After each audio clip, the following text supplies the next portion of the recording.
Bismillahirrahmanirrahim. Assalamualaikum warahmatullahi wabarakatuh. Kita bertemu lagi di topik pendidikan dalam Islam. Sebelum memulai pembelajaran, kita mulai dengan membaca basmalah. Semoga banyak keberkahan selama kita mempelajari topik ini.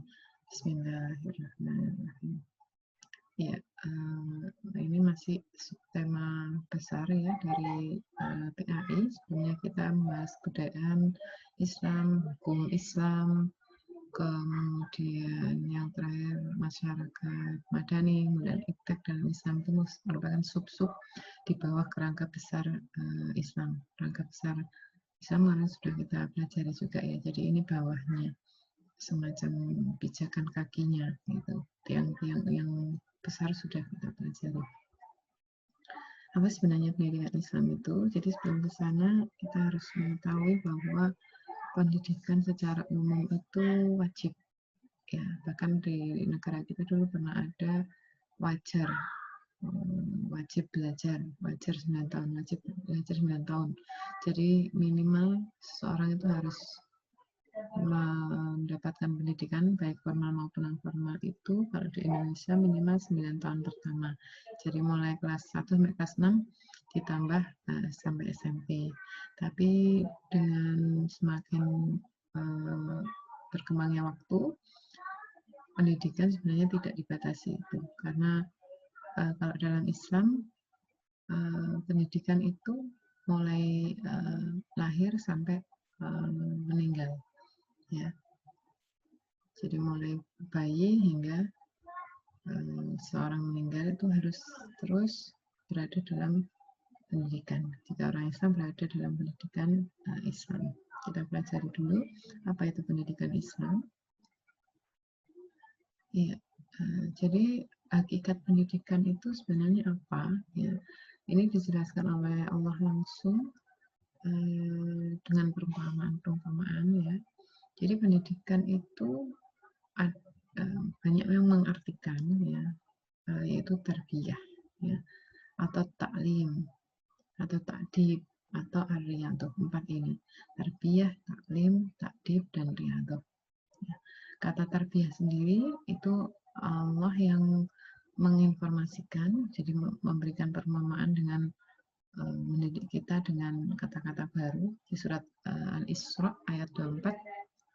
A'udzubillahi minasyaitonirrajim wakhfid lahuma janahad dzulli, dan rendahkanlah dirimu ya terhadap mereka ya, wakhfid lahuma janahad dzulli minar rahmati, dengan penuh kesayangan, wakul, dan ucapkanlah Rabbirhamhuma, wahai Tuhanku kasihanilah mereka, orang tua kita maksudnya, kama rabbayani shaghira, sebagaimana mereka berdua telah mendidik aku sewaktu kecil. Jadi wakhfid lahuma, rendahkanlah dirimu, janahad dzulli, ya, terhadap mereka berdua, minar rahmah, dengan penuh kesayangan, waqur rabbirhamhuma, ya. Nah, ya Tuhanku kasihilah mereka kama rabbayani shaghira, rabbayani mendidik ya, mendidik, rabbayani nanti diartikan besar menjadi at-tarbiyah. Nah, rabbaya, kemudian nanti kalau kata dasarnya rabbaya, fi'ilnya rabbaya, nanti menjadi isim menjadi at-tarbiyah, yaitu rabbayani mendidik, at-tarbiyah mendidik, itu rabbayani. Jadi istilah pendidikan pertama itu adalah mendidik ya. Pendidikan artinya ya mendidik. Mendidik berarti memberikan acuan-acuan yang baik. Kemudian di surat yang lain ada istilah pendidikan itu ketika Fir'aun, ini kisah Fir'aun ya yang ada di dalam Al-Quran ya, ketika Fir'aun merasa kecewa dengan Nabi Musa ya, karena Nabi Musa itu mendakwahi dia ya, padahal Fir'aun sudah mendeklar dirinya itu Tuhan. Ini di surat Asy-Syu'ara ayat 18. Qala, Fir'aun menjawab, alam nurabbika, bukankah kami telah mengasuhmu fina, di antara keluarga wali dan waktu kami masih kanak-kanak. Walabista fina, dan kamu tinggal bersama kami min umrika sinin, beberapa tahun dari umurmu. Ya. Jadi arti pendidikan adalah mengasuh, ya. Mengasuh, menanggung, memberi makan, mengembangkan, memelihara, membesarkan, mempertumbuhkan, memproduksi, ya. Kalau hewan itu menjinakkan, ya, seperti itu.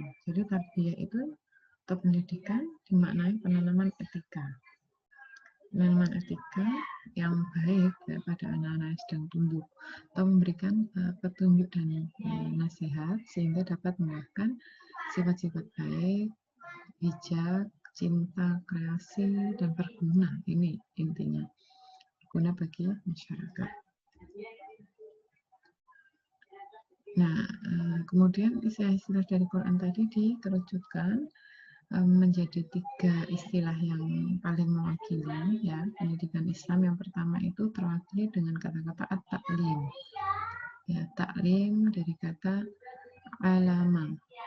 Alama. Kalau Anda mengenal istilah ilmu ya, maka at-ta'lim adalah proses pemberian ilmu, proses pemberian pengetahuan, pemahaman, pengertian, tanggung jawab, penanaman amanah, ya, penyucian diri, itu at-ta'lim.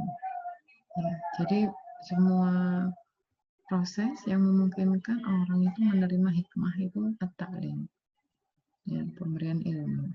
Jadi kalau kuliah itu ya bisa masuk dalam konteks at-ta'lim kalau di dalamnya ya ada proses pemberian tanggung jawab, pengetahuan, ada proses penanaman amanah, ada proses penyucian diri.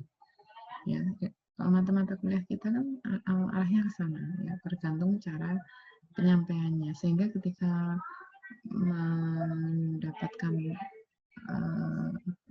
mata kuliah akuntansi misalkan, mendapatkan hikmah ya di sana, oh ternyata akuntansi itu hikmahnya kita harus amanah gitu dalam menjaga harta di dunia, karena penghitungannya sangat rigid atau sangat detail. Begitu juga di akhirat, penghitungan amal itu sangat rigid dan detail, sehingga seseorang yang mempelajari akuntansi atau pendidikan akuntansi berhati-hati. Nah, istilah yang kedua adalah at-ta'dib dari kata adab, ya, adaba wa ta'dib. Adab berarti tingkah laku, sopan santun, perilaku yang baik, itu ta'dib. Kalau at-ta'dibnya sendiri berarti pengenalan ya, dan pengakuan yang berangsur-angsur yang ditanamkan pada manusia ya, sehingga membimbing ke arah pengenalan dan pengakuan kekuatan Tuhan. Itu at-ta'dib. Jadi di at-ta'dib ini kita dikenalkan nih ya tentang segala ciptaan Allah ya, agar kita punya adab. Itu intinya, punya adab pada siapa? Punya adab pada Allah. Kenapa? Karena kita sudah tahu kekuatan Allah itu begitu besar, sehingga kita punya adab. Punya adab dalam hal apa? Untuk tidak melakukan dosa, untuk tidak melakukan hal-hal yang tidak disenangi oleh Allah. Jadi kita punya adab ya. Ketika sholat kita punya adab. Adabnya sholat apa? Kita berwudu dulu sehingga lepas dari semua kotoran-kotoran ya. Wudu sendiri maknanya membersihkan dosa. Kemudian kita menyiapkan baju atau mukena atau pakaian sholat yang bersih, suci. Itu adab ya, adab. Kalau fikihnya kan harus menutup aurat saja. Sholat itu nggak harus pakai mukena, pakai peci, pakai sajadah, itu enggak. Itu adab kita pada Allah. Fikihnya adalah menutup aurat. Jadi ada seorang murid ya bertanya pada gurunya, kalau begitu kita misalkan telanjang gitu ya, masuk ke dalam lumpur, kan sudah ketutup lumpur semua, kita boleh sholat? Gurunya mengatakan boleh. Tapi Islam tidak dibangun dari hal-hal yang seperti itu. Islam itu dibangun dari adab ya. Al-adabu qabla al-ilmu. Adab itu sebelum ilmu. Jadi adab kita pada Allah itu diutamakan dulu. Adab kita pada manusia kita utamakan dulu sebelum ilmu. Gitu. Adab itu melebihi ilmu. Ya. Dan Rasulullah sendiri diturunkan untuk memperbaiki akhlak, berarti memperbaiki adab. Ya. Jadi Rasulullah Muhammad SAW diturunkan untuk memperbaiki akhlak, memperbaiki adab manusia. Ya. Liutamina makarimal akhlak. Jadi untuk memperbaiki akhlak manusia. Akhlak manusia terutama akhlaknya pada Allah melalui at-ta'dib. Sedangkan yang ketiga adalah ar-riyadhah. Ini adalah pelatihan, khususnya pada bahasa anak-anak. Ya. Jadi Al-Ghazali itu sering menggunakan ini istilahnya riyadhatus sibyan, pelatihan untuk anak-anak gitu. Jadi riyadhah itu pelatihan lebih ke arah fisik. Jadi kalau Anda ditanya sudah riyadhah, berarti riyadhahnya fisik. Tapi riyadhah jiwa juga ada. Ya, riyadhah jiwa nanti ada pelatihan-pelatihan bagaimana jiwa itu dilatih untuk tenang, mengutamakan Allah dalam segala sisinya dan lain sebagainya. Itu riyadhah. Jadi ini ya, setiap pendidikan Islam ada 3, at-ta'lim, pemberian ilmu, at-ta'dib, pengenalan kekuatan Allah sehingga muncul adab pada Allah, kemudian ar-riyadhah dan pelatihan individu, terutama pada fisik. Nah, pokok-pokok pikiran pendidikan Islam itu harus terisi dengan 5 syarat ini.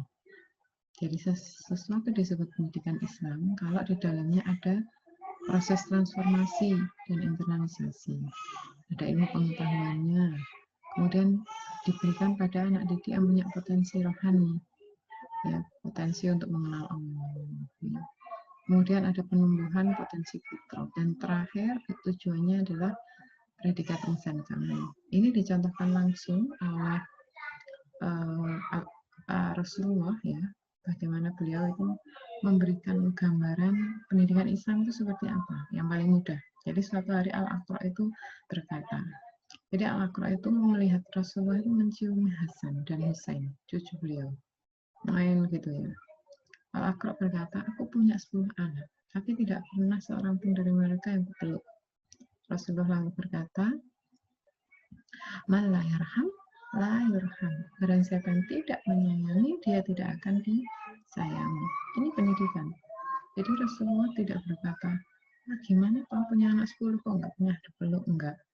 Rasulullah langsung mentransformasi dan menginternalisasi apa yang dimaksud dengan pendidikan. Pendidikan itu diawali dari kasih sayang. Man la yarham la yurham. Barang siapa tidak menyayangi, dia tidak disayangi. Kemudian ada ilmu pengetahuan di sana. Oh, berarti ada hukum sebab akibat ya. Kalau kita tidak menyayangi orang, kita juga nggak disayangi orang. Itu ada hukum sebab akibat. Ada pendidikan diberikan pada anak didik yang potensi. Al-Aqra ini potensi yang dia sahabat yang kalau diriwayatkan di tafsir itu tinggi besar itu, dan ketika masuk Islam itu sudah menyerahkan dirinya untuk Islam. Ketika perang Islam ikut berperang, itu kan potensi besar. Hanya saja dia salah dalam mendidik anak-anaknya. Ini dia tidak terlalu dekat gitu ya, sepertinya meluk aja nggak pernah gitu. Jadi semua diserahkan pada istrinya. Ya, Rasulullah mengarahkan potensi Al-Aqra itu akan nggak seperti itu. Ya, dia besar fisiknya, kuat, berperang terus di medan perang ya untuk kemenangan Islam, tapi di satu sisi dia punya kasih sayang untuk anak-anaknya. Ya, kemudian ada penumbuhan dan pengembangan potensi fitrah. Kasih sayang yang dicontohkan oleh Rasulullah ini adalah fitrah. Al-Aqra punya fitrah kasih sayang itu. Ya, tapi selama ini dia nggak tahu. Ya, dikira mungkin 10 anak itu dia itu urusan ibunya gitu. Tapi fitrah seseorang itu fitrahnya adalah menyayangi dan disayangi. Anda juga tahu fitrah Anda kan menyayangi dan disayangi. Anda suka disayangi orang, Anda suka juga menyayangi orang, Anda suka disayangi oleh orang tua, Anda juga suka menyayangi orang tua. Fitrah. Anak bayi itu fitrahnya pengen dipeluk, itu fitrah. Nggak ada lah anak bayi yang sudah nggak usah bu, saya nggak usah digendong, udah saya makan nanti kalau mau minum ya pakai botol. getol, kalau mau tidur sendiri, kayak gitu-gitu nggak ada. Mulai bayi fitrah untuk menyayangi dan disayangi itu ada. Tujuan akhirnya apa? Agar ada predikat insan kamil, insan yang mulia, sempurna. Al-Aqra ini sudah sempurna di bagian yang lain. Sholatnya, ibadahnya, ya, semangatnya untuk membela Islam sudah bagus. Tapi di sisi yang satunya, kasih sayang pada anak-anak dan keluarga dia kurang. Agar sempurna, Rasulullah memberikan pendidikan. Dan pendidikannya sungguh simpel ya. Rasulullah hanya mengatakan, man la yarham, la yurham. Man la yarham, la yurham. Barang siapa tidak menyayangi, dia tidak disayangi. Ini hadis sahih ya di Sunan Bukhari Muslim. Ya. Simpel sekali. Jadi Rasulullah itu jarang mengumbar banyak kata-kata dalam pendidikan. Ya semoga Bu Fani tidak termasuk yang terlalu banyak mengumbar kata-kata ya, tapi memberikan contoh-contoh saja, contoh yang langsung pada intinya. Ya. Rasulullah langsung pada intinya, beliau jarang sekali berkata banyak kecuali untuk hal-hal yang sangat penting dan menentukan kehidupan dunia dan akhirat seseorang. Ya, tapi kalau hanya untuk kasus seperti ini, Rasulullah tidak menyinggung al-Aqra, hanya mengatakan la yarham, la yurham, dan itu berlaku untuk semua sahabat yang waktu itu hadir. Kemudian contoh yang kedua, ya,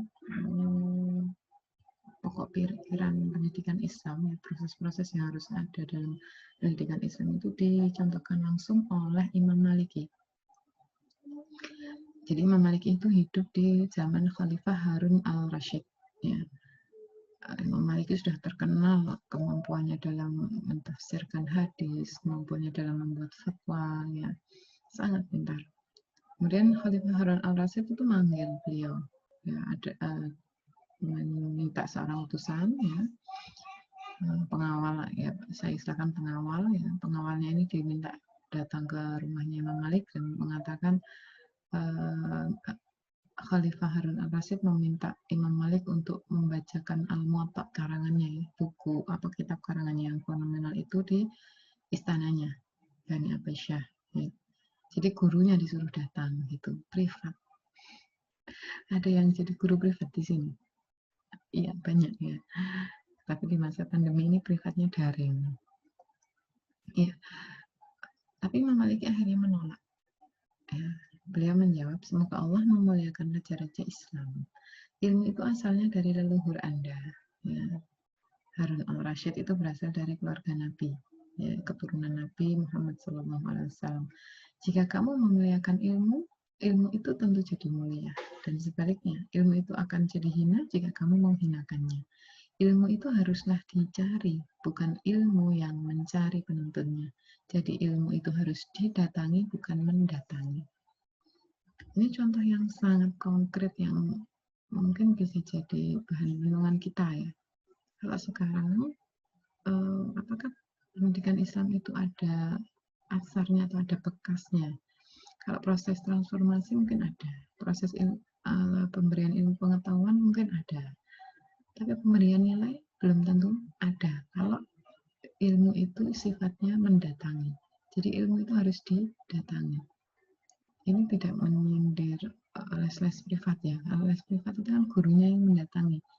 Ketika guru mendatangi itu sebenarnya menghinakan ilmu. Iya, karena usaha seseorang untuk belajar itu sedikit ya. Pokoknya tinggal tunggu sambil makan, nanti gurunya datang. Apalagi di masa pandemi seperti ini, luar biasa kalau Anda punya niatan, tinggal klik, nanti tinggal dengarkan. Tidak diniati saya yang harus mendatangi ilmu, saya yang harus mendatangi link YouTube misalkan, saya yang harus mendatangi link Meet gitu. Ya, link meeting untuk pembelajaran. Saya yang harus mendatangi guru saya untuk mendapatkan ilmu. Ketika ilmu itu dihinakan, ilmu itu akan hina dan kita tidak akan mendapatkannya. Ya. Ya, jadi ilmu itu dicari, bukan ilmu yang mencari. Ilmu itu didatangi, harus didatangi, bukan kita yang didatangi ilmu. Jadi ilmu itu harus kita yang mencari. Nah, perkataan Imam Malik ini kan luar biasa, ini dikisahkan sangat heroik ya. Seorang ulama biasa, maksudnya tidak punya jabatan, ya tidak punya jabatan, tidak punya apapun, namun berani menolak permintaan raja. Kalau sekarang siapa yang berani menolak permintaan presiden, misalkan untuk datang, untuk memberikan ceramah, itu gak berani. Kalau Imam Malik berani, saya nggak mau ngajar privat di istana. Ya, kenapa? Karena ilmu itu harus didatangi. Ya, orang yang belajar harus datang ke gurunya, bukan gurunya yang datang ke orang yang belajar. Ya, ini pendidikan untuk anak didik yang potensial. Khalifah Harun al-Rashid itu potensial, dia termasuk khalifah yang baik ya di masanya. Ya, khalifah yang bertanggung jawab, yang amanah gitu. Tapi di satu sisi dia tidak tahu kalau ilmu itu harus didatangi, bukan mendatangi. Ya. Ini untuk menumbuhkan potensi fitrah Khalifah Harun, yaitu takdib tadi, adabnya, adab terhadap ilmu itu apa? Ya kita yang mendatangi gurunya. Sehingga nanti tujuan akhir pendidikan Islam itu berupa seseorang punya karakter manusia sempurna itu teraih. Ya, jadi ini sekaligus mengingatkan meskipun kita di masa pandemi, ketika Anda punya niat untuk belajar ya lewat link YouTube atau lewat kita ketemu di Google Meet atau di Zoom, niatkanlah Anda mendatangi ilmu ya. Kalau Anda yang mendatangi ilmu, Anda akan siap lahir dan batin ya, tidak sekedarnya, tidak sambil tiduran, tidak sambil, kan saya nggak tahu Anda seperti apa di sana ya, sambil tiduran, sambil ngobrol sama teman, sama keluarganya, sambil makan gitu. Bukan seperti itu. Kalau Anda ketemu langsung dengan saya di kelas kan nggak seperti itu. Ya, kalau Anda ketemu dengan seorang ulama untuk belajar kan Anda mencatat. Pokoknya sikap kita benar-benar sikap penuh adab. Dan itu yang harus kita jaga agar kita mendapatkan ilmu. Nah, kesia-siaan nanti Anda mendengarkan ceramah saya misalnya, ini anggap saja ceramah yang apa yang bala-bala yang Anda mendengarkan 1 jam misalnya, ilmu itu tidak akan masuk karena kalau sistem atau pemikiran kita ilmu itu datang ke kita ya, datang sendiri ya, kita itu sebenarnya nggak pengen banget itu ilmunya datang sendiri, itu nggak ada ya. Lewat link YouTube ya, nanti aja lah link YouTube bisa sambil adab-adab kita terhadap pembelajaran tidak ada, maka ilmu itu tidak akan bisa kita serap ya, hanya menjadi pengetahuan setelah UTS ya hilang gitu. Alhamdulillah mendalik itu kesia-siaan karena waktu kita di dunia itu kan terbatas ya. Ya, dengan mendengarkan hal-hal yang baik, mempelajari hal-hal yang baik, kita berharap ada kebaikan untuk kita di sana. Seperti itu. Saya lanjutkan. Nah, sekarang prinsip-prinsip dari pendidikan Islam itu ada 3. Ya, yang pertama itu diterangkan di surat Mujadilah. Pendidikan itu proses atau sarana untuk mencapai kesempurnaan. Di surat Al-Mujadilah ya, ini di atas ini. A'udzubillahi minasyaitonirrajim. Ya ayyuhalladzina amanu, hai orang-orang yang beriman, idza qila lakum, jika dikatakan padamu, tafassahu, berlapang-lapanglah dalam dalam majelis, fafsahu, maka lapangkanlah, yafsahillahu lakum, niscaya Allah akan memberi lapangan untukmu. Wa idza qila suzu, dan apabila dikatakan padamu berdirilah kamu, fangsuzu, maka berdirilah. Yarfa'illahu alladzina amanu minkum, maka niscaya Allah akan meninggikan minkum walladzina utul ilma darajat, dan meninggikan orang-orang beriman di antaramu dan yang diberi ilmu pengetahuan beberapa derajat. Wallahu bima ta'maluna khabir, Allah Maha mengetahui apa yang kamu kerjakan. Jadi ini ada pada dalam majelis, berlapang-lapang ya, dilapangkan ya. Kalau ada yang baru hadir kita geser, berlapang-lapang gitu. Kalau kelihatan sempit dilapangkan ya, kalau kelihatan ada yang mengganggu kita lapangkan ya. Biasanya kan kalau via Zoom Meet atau melihat link YouTube, itu kan ada hal-hal yang membuat kita sempit ya, sempit hati kita atau sempit tempat kita gitu. Di situ ada komik, di situ ada koran, di situ ada macam-macam. Kita diingatkan oleh Allah agar melapangkan majelis kita meskipun ada di rumah, dilapangkan, dibersihkan tempat-tempat untuk belajar itu, dibersihkan dari hal-hal yang mengganggu pembelajaran kita. Kemudian hati kita, pikiran kita lapangkan untuk siap menerima pembelajaran. Ya, jika dikatakan kepada kamu berdiri, berdirilah kamu. Ini banyak yang menafsirkan jika ada penugasan seperti itu. Ya, berdirilah gitu. Karena Allah akan meninggikan orang-orang yang beriman di antara kamu dan orang-orang yang diberi ilmu pengetahuan. Ya, ilmu pengetahuan di sini yang tadi saya katakan prosesnya tidak seperti kita mendapatkan informasi A dari WhatsApp, kemudian sudah jadi ilmu. Enggak, ilmu itu selalu akan menjadikan seseorang lebih dewasa, lebih matang, dan lebih ingin memberikan manfaat pada orang lain. Ya, karena orang-orang yang diberi ilmu pengetahuan itu derajatnya naik. Ya. Derajat apanya? Bukan derajat ilmunya saja, ya derajat adabnya, derajat akhlaknya, ya derajatnya nanti di sisi Allah itu bagi yang mendapatkan ilmu pengetahuan yang bermanfaat. Ilmu pengetahuan yang bermanfaat itu salah satu yang pahalanya itu mengalir terus ya. Jadi ada 3 amalan yang pahalanya mengalir terus. Anak yang soleh yang mendoakan orang tua, kemudian harta yang disedekahkan untuk amal jariah, kemudian ilmu yang bermanfaat. Ilmu yang bermanfaat itu ilmu yang terus kemanfaatannya dirasakan oleh orang lain. Ya, ketika Anda mengajarkan adik Anda misalkan yang masih kecil, Dek, kalau mau makan baca bismillah gitu, atau baca doa sebelum makan. Terus adik Anda kan belum tahu caranya. Ayo diajari sama Mas sama Mbak. Bismillah ya. Adik Anda sulit untuk bis. Terus Anda latih Bismillahirrahmanirrahim. Anak umur 3-4 tahun kan susah ya, dia nyoba bis nggak bisa. Besoknya Anda latih gini loh, bismillah ya. Besoknya dia bisa bismillah, seminggu bismillahirrahmanirrahim, dia bisa. Kemudian Anda mengatakan, Dek, setiap perbuatan yang dibacakan bismillah sebelumnya, maka perbuatan itu akan menjadi bermanfaat dan akan mendapatkan pahala. Terus adik Anda itu ingat terus, mau makan dia ingat bismillahirrahmanirrahim, mau tidur dia ingat bismillahirrahmanirrahim, mau belajar dia ingat bismillahirrahmanirrahim, mau keluar rumah dia ingat bismillahirrahmanirrahim. Dia nggak ingat doa-doa yang panjang-panjang lain-lainnya, dia hanya ingat kata-kata kakaknya bismillah sebelum melakukan perbuatan apapun. Ya, dia ingat terus. Anda tahu, setiap adik Anda makan dan baca bismillah, pahalanya ke Anda tanpa mengurangi pahala adik Anda. Ketika mau tidur, baca bismillah juga seperti itu. Andai kan adik Anda itu hidup 60 tahun, satu hari mengucapkan misalkan 10 atau 20 kali bismillah, maka Anda mendapatkan berapa? 365 hari dikali 10, berarti 3.600 dikali 60 tahun misalkan, atau 40 tahun. Itu pahalanya luar biasa. Itu yang dinamakan ilmu bermanfaat.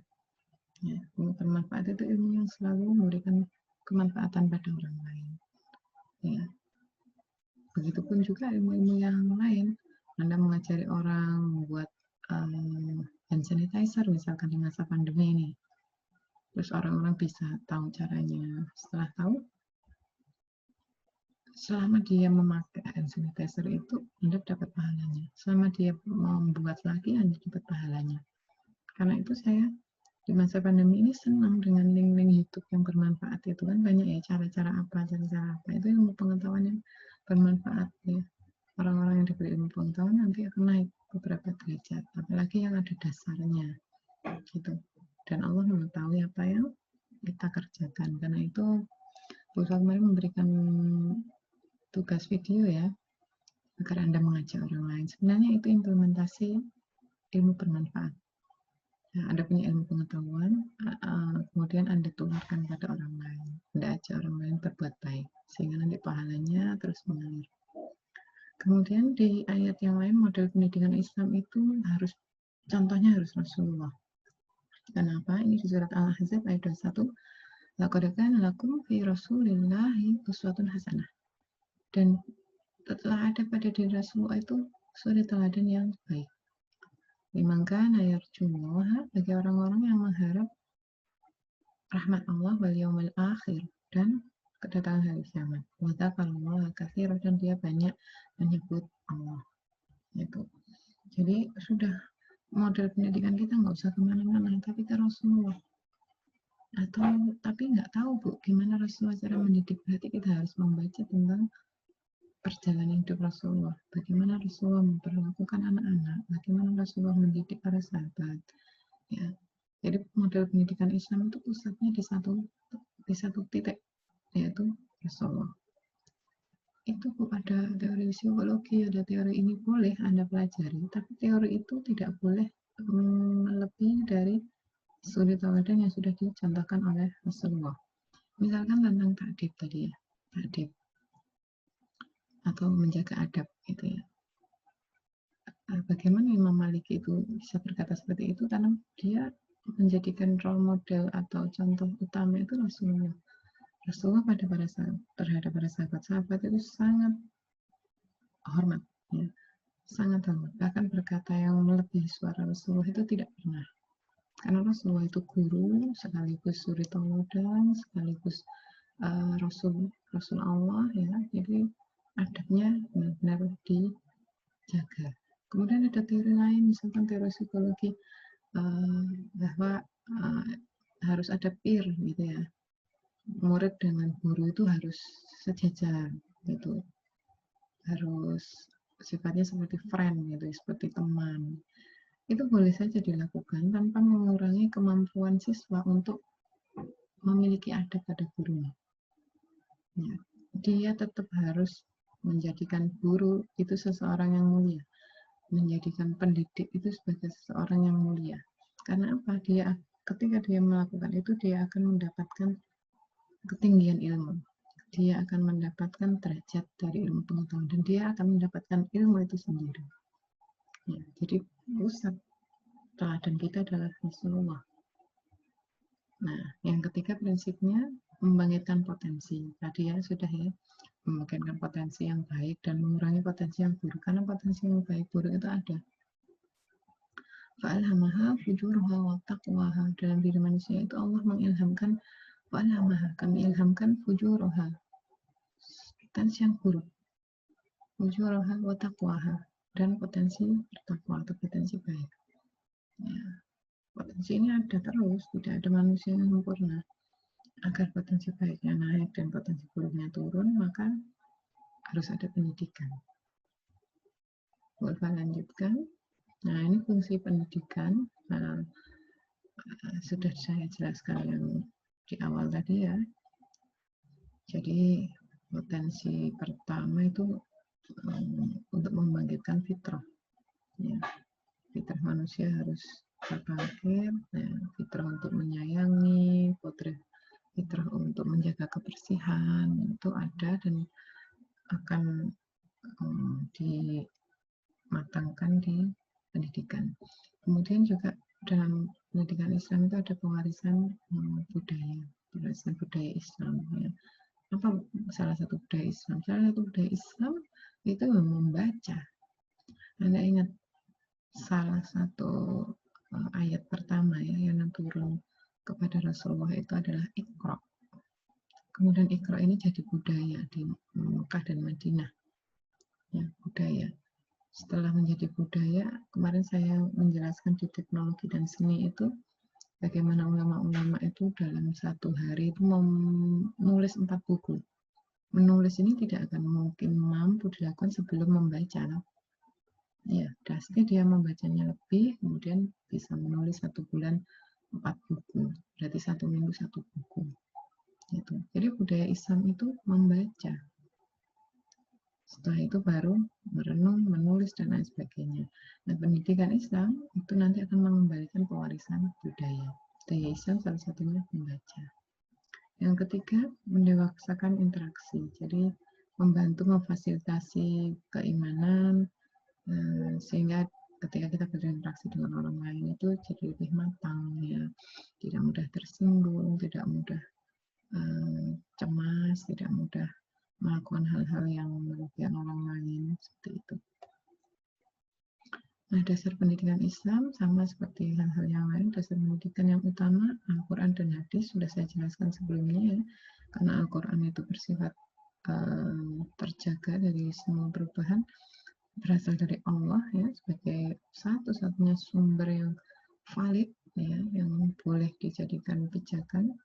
Kemudian Al-Quran ini akan diterjemahkan di hadis, ya, kita sebut sunnah. Ya, hal-hal yang baik dalam Quran nanti diterjemahkan dalam hadis. Bagaimana caranya berwudu yang didetailkan di hadis. Kemudian dasar pendidikan yang lain adalah kata-kata sahabat Nabi. Ya, kata-kata sahabat Nabi. Misalkan perkataan Abu Bakar, ada 5 kegelapan dan ada juga 5 penerangnya. Ini perkataan Abu Bakar. Semoga saya masih ingat apa isinya. Ini bukan hadis, bukan Al-Quran, tapi kalau kita ikuti luar biasa. Kegelapan yang pertama adalah kubur. Penerangnya adalah ucapan la ilaha illallah. Kegelapan yang kedua adalah dunia. Ya, dunia. Penerangnya adalah iman atau keyakinan. Dunia disebut gelap karena di dalamnya itu penuh tipu daya, penuh hal-hal yang merugikan. Ya. Dunia ini maksudnya duniawi, ya, harta maksudnya, harta dunia. Banyak yang terjerumus itu gara-gara harta. Penerangnya adalah iman. Kemudian jembatan Shiratal Mustaqim menuju surga atau neraka itu kegelapan. Ya. Ya, penerangnya kalau tidak salah keyakinan. Ya. Dulu waktu di dunia yakin nggak kita itu terhadap Allah. Semakin kuat keyakinan kita kepada Allah, maka jadi penerang saat itu. Ya. Dan dua lagi saya lupa, itu perkataan Abu Bakar. Dan boleh kita jadikan dasar pendidikan dalam Islam, ya, untuk membuat metode-metode pembelajaran yang terkait dengan itu. Karena para sahabat ini ya dapat ilmunya dari Rasulullah, dan Rasulullah dapat dari Al-Quran.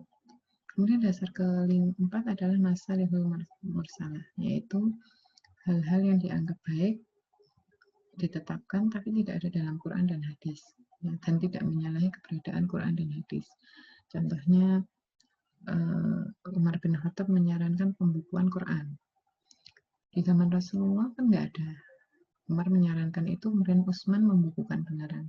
Jadi sekarang ada tafsir Utsmani seperti itu, ya, Quran Utsmani, itu berdasarkan pembukuan yang sudah dilakukan oleh Utsman atas usul Umar bin Khattab. Pada zaman Rasulullah kan nggak ada. Ya, Al-Quran itu ketika turun langsung dihafalkan oleh para sahabat.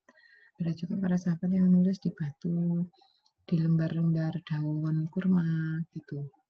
Tapi ketika terjadi peperangan, terutama perang Uhud, itu kan banyak sekali para penghafal Quran yang syahid, yang meninggal.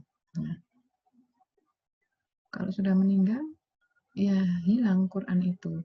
Karena yang lain tidak hafal, kan kemampuan orang menghafal Quran beda-beda, ya. Tidak semua sahabat mampu menghafalkan Quran. Terus kemudian Umar berpikir, wah kalau nanti para penghafal Quran itu meninggal semua, Quran ini bisa hilang, gitu. Akhirnya dia menyarankan ditulis. Waktu itu masih banyak perdebatan. Ini namanya masalihul mursalah. Akhirnya Utsman ketika menjadi khalifah, ketika Umar bin Khattab sudah meninggal, Utsman meneruskan ide Umar itu dan menganggap ini masalihul mursalah. Hal-hal baik tapi tidak ada dalam Quran, tidak ada dalam hadis, tapi memberikan kebaikan di masa depan. Dan itu kita rasakan sekarang, ya. Kalau misalkan Quran hadis tidak ditulis, wah, mungkin 50 tahun atau 100 tahun setelah Rasulullah meninggal, kita sudah tidak bisa membaca Quran karena para penghafal Quran sudah habis, atau terjadi perdebatan, ini tulisannya A, ini tulisannya I, ini tulisannya U, gitu. Padahal setelah 1400 tahun setelah Rasulullah wafat, Quran masih tetap bisa kita baca persis seperti ketika pertama kali turun. Tidak ada satupun ayat yang diganti, tidak ada satu ayat pun yang dibuang. Itu. Jadi masalah mursalah itu boleh. Dasar pendidikan yang kelima adalah tradisi. Jadi hal-hal tradisi adat yang tidak bertentangan boleh. Ya, misalkan adat Jawa gitu ya untuk melakukan sungkem ya pada bulan Syawal misalkan boleh, itu kan tradisi. Rasulullah tidak pernah menyontohkan itu, tapi boleh. Itu tidak bertentangan dengan Al-Quran, tidak bertentangan dengan hadis, tidak bertentangan dengan akal sehat. Tradisi-tradisi yang tidak boleh menjadi dasar pendidikan Islam itu tradisi yang bertentangan. Ya, misalkan tradisi yang mengandung tahayul, misalkan pergi ke kuburan, ya, minta doa pada kuburan, ya, pada bapaknya yang dikubur itu agar lulus ujian, itu nggak boleh, itu sudah syirik. Jadi kalau tradisi yang biasa-biasa boleh. Tradisi yang lain misalkan memakai batik boleh, asal tetap menutup aurat boleh. Muslimah memakai batik, ya, gamis atau rok batik, yang laki-laki memakai kuku dari kain batik boleh, tidak bertentangan. Ya. Kemudian yang ke-6, dasar pendidikan Islam adalah hasil ijtihad. Ya, ijtihad para ulama yang mempertimbangkan banyak hal, kemudian menjadi rujukan dalam pendidikan Islam itu boleh. Tujuan pendidikan tadi sudah saya ceritakan di awal. Jadi intinya itu membentuk manusia yang sempurna itu. Sempurna apanya? Sempurna spiritualnya, sempurna 3 konsep kepribadian Islam. Sempurna ruhnya, ya, spiritualnya, sempurna pikirannya, fikriyahnya, sempurna fisiknya. Ya, ini dijelaskan dengan hal yang agak panjang ini. Jadi 3 ini, fisik, ruh, kemudian fikriyah. Dia harus sempurna 3-tiganya. Kalau sudah sempurna, dia jadi insan yang mulia. Yang di bawah ini pendidik atau guru, ya, itu disebut spiritual father atau bapak rohani, karena dia yang memberikan santapan jiwa, ya, iman, ilmu pengetahuan, teknologi, seni, akhlak, itu termasuk orang tua di dalamnya. Kemudian ada kompetensi atau hal-hal yang harus dipunyai oleh para pendidik atau oleh para guru. Anda semua kan calon guru, ya. Anda masuk pendidikan akuntansi, otomatis nanti jadi guru akuntansi. Kalau nggak jadi guru akuntansi, misalkan kerja di tempat lain, minimal Anda jadi orang tua. Orang tua itu guru juga untuk anak-anaknya, ya. Jadi kompetensi yang harus ada, yang pertama, tahu hal-hal yang akan diajarkan. Nah, itu kalau dalam pendidikan di FB itu ada silabus, ada RPS, nanti Anda akan diajari. Kemudian mengetahui dan memahami keseluruhan materi yang mau disampaikan. Jadi guru itu agak terlihat pintar. Kenapa? Karena dia sebenarnya belajar dulu materi yang mau dia sampaikan. Orang yang belajar dulu biasanya lebih pintar. Ya, orang lain belum belajar, dia belajar, dia lebih pintar. Terus dia memiliki kemampuan menganalisis. Ya. Kemudian dia mengamalkan dulu. Ini beratnya. Saya banyak membicarakan hal-hal tertentu yang belum tentu saya mengamalkan. Semoga Allah memudahkan kita semua, ya, dalam mengamalkan dulu sebelum mengajarkan. Kemudian mengevaluasi proses belajar, memberikan hadiah dan hukuman, ada reward dan punishment. Kalau kita ketemu misalkan di luring, biasanya saya setiap pembelajaran itu ada proses reward dan punishment. Misalkan yang terlambat masuk itu, saya minta tidak boleh masuk kelas dulu sebelum ngaji setengah juz gitu. Jadi tergantung kedatangannya dia. Kalau terlambat 5 menit ya ngajinya 5 menit. Kalau terlambat 10 menit ngajinya 10 menit gitu. Kalau terlambat setengah jam ya ngajinya setengah jam. Tapi juga ada rewardnya. Ya, rewardnya dulu pernah saya di kelas PAI 2017 kalau nggak salah saling bertukar hadiah gitu, ya. Hadiahnya untuk yang paling bagus presentasi saya beri hadiah tertentu, dan yang lainnya saling bertukar hadiah untuk memberikan reward pada temannya. Itu senang, ya. Nanti kalau Anda jadi guru, banyak-banyaklah melakukan reward dan punishment. Kemudian memberikan uswatun hasanah, teladan yang baik, ya, dalam rangka profesionalisme. Teladannya harus baik. Nah, kode etiknya ini banyak ya, masih merangkum yang tadi ya. Jadi intinya itu guru itu harus menyayangi, ya. Harus punya wibawa juga gitu ya. Jangan misalnya kan Anda ngajar, biasanya anak-anak PPL itu ya, ngajar itu bagaimana di suaranya itu rendah gitu. Ini karena saya rekam ya, jadi saya tidak bisa bersuara teriak-teriak, tapi kalau nanti di mute nanti bisa kita coba apakah suara Bu Ulfa tetap seperti ini ya. Jadi harus berwibawa dan harus menjaga kehormatan ya. Itu nanti kalau Anda jadi guru, menghindari sifat angkuh ya, punya sifat merendah ya, menghilangkan aktivitas yang sia-sia. Jangan jadi guru HP-an aja, lihat WhatsApp aja, lihat medsos aja. Di masa pandemi ini saya agak jenuh gitu ya. Pandemi ini kan mulai Maret kalau tidak salah. KMP pertama itu saya masih ingat setelah di Natalis UNS, setelah 11 Maret, jadi 12 Maret. Itu aktivitas sehari-hari kalau nggak ngajar seperti ini, daring. Kalau dulu saya full 100% di Zoom Meet atau Google Classroom ya. Kemudian ada masukan dari mahasiswa karena sinyalnya rendah, karena ya semuanya kan ada di rumahnya masing-masing ya, yang tidak semua punya sinyal yang baik. Hanya saya rekam, kemudian tetap bertemu di Google Meet atau Zoom untuk penjelasan yang lebih matang. Itu. Jadi hari-hari mulai bulan Maret itu ya ngajar di Zoom, Meet, lihat WA, lihat Instagram, lihat YouTube, lihat Facebook, lihat itu. Akhirnya saya mengalami kejenuhan yang luar biasa itu setelah melahirkan bulan Juni, kalau tidak salah ya, Juni tanggal 4 itu anak saya lahir. Saya jenuh gitu, jenuh lihat semua medsos itu, jenuh isinya seperti itu. Dan saya merasa tidak produktif gitu. Karena merasa saya tidak produktif, akhirnya saya tinggalkan. Saya hanya buka WA itu hanya untuk kepentingan pembelajaran saja. Hal-hal yang lain benar-benar saya stop. Waktu saya buka HP saya kebetulan rusak juga ya. Pernah satu kali membuka itu mungkin 4.000 chat itu masuk.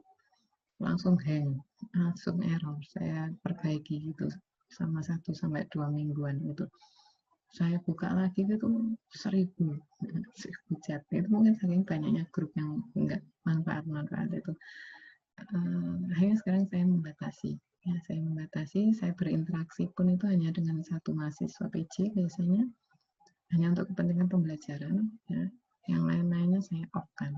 Karena saya merasa banyak aktivitas positif yang tidak bisa saya lakukan karena sibuk banget gitu, sibuk banget. Saya bayangkan 4.000 chat ditulis oleh mungkin 40 orang gitu ya, 40 orang atau 50 orang. 4.000 dibagi 50 orang, dari satu orang itu nulis 100 chat satu hari.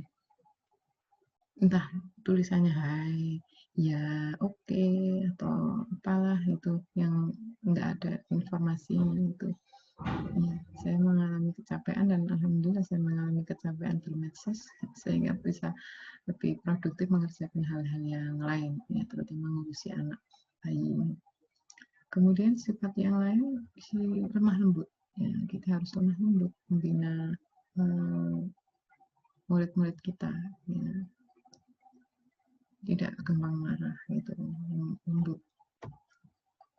Ini dasar-dasar Al-Quran untuk kode etik saya berikan 2 ya. Di surat Ali Imran ini ada contoh langsung.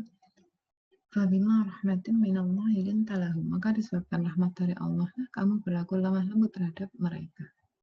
Jadi kita itu bisa berlemah lembut pada seseorang karena rahmat dari Allah. Walaupun tafadhan walidul qalbi, jika kamu bersikap keras lagi berarti kasar, laufatu, mereka menjauhkan diri min haulik, dari sekelilingnya. Fa'fu, maka maafkanlah mereka. Fa'fu anhum, maafkanlah mereka. Wastaghfir lahum, mohon ampun bagi mereka. Wasyawirhum, bermusyawarahlah dengan mereka. Fa'idha azamta fatawakkal ala Allah, jika kamu telah membulatkan tekad maka bertakwalah pada Allah. Innallaha yuhibbul mutawakkilin, dan Allah menyukai orang-orang yang bertawakal. Jadi lemah lembut itu berasal dari Allah.